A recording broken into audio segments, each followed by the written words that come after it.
Okay, so now we're finding the volume of pyramids and cones for 14-5. Now we gotta make a little comparison first of height versus slant height, okay? Height uses an H, slant height uses the cursive L, okay? So height goes from the top of the shape straight down and is perpendicular to the middle of the base, okay? It's usually on the inside. Let me show you a picture of it on a cone, very simple. Height is down the middle, while slant height is from the top of the shape down the middle of a face at a slant. See how the slant height goes at a slant. Now on a pyramid, it is still perpendicular to the base, but it's perpendicular to a side of the base, not the middle. So the height goes straight down the middle, slant height goes down the side, okay? So we keep that in mind. Those are the two differences between the two. Do not get those two confused, and make sure in the problem that if it gives you slant height on the picture, you have to find the height in order to solve the problem for volume. So for volume of a pyramid, we do 1/3 times, remember capital B stands for the area of the base. So if my base is a square, I do side times side. Super simple, okay? So area of the base times the height on the inside.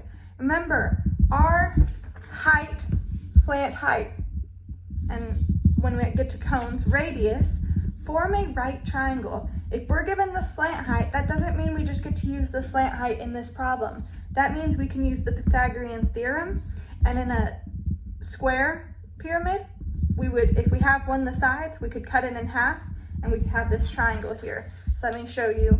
So I have my pyramid, okay, really roughly drawn pyramid. If I have this coming down the middle, off to a side, and my slant height, that triangle, this would be 1/2 a side, okay?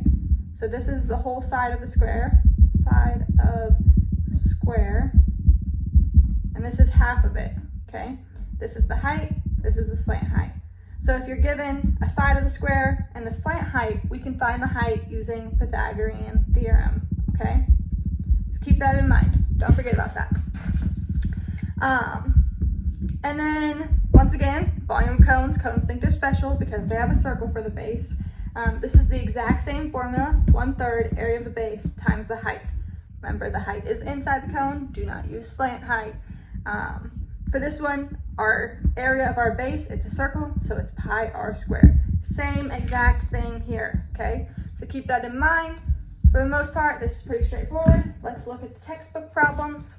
Once again, all the example problems are on Pearson.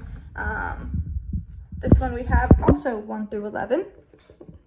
Okay, so we're just finding, super simple, find the volume of each square pyramid. For this one, it gives you the height, okay? Gives you the height.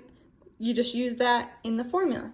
Find the area of the base times the height divided by 3. But on this one, it gives you the slant height. That's where we have to do the Pythagorean theorem problem, okay? And there's an example problem about that.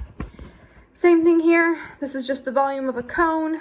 And it continues on. It's okay if the cone is slanted. Remember, the only requirement for height is that it is perpendicular to the base. Now you may be like, but you said it's on the inside. Yes, I understand that. That's just so you didn't get it confused with slant height. Do any of these look slanted to you for these height values? No. Now, if it actually gave us one of these slants, that'd be a different story. We're focused on height, okay? Not these slanted ones. The height is perpendicular to it. Same thing here. It just continues. Height is always perpendicular to the base. And that is all. Thank y'all very much.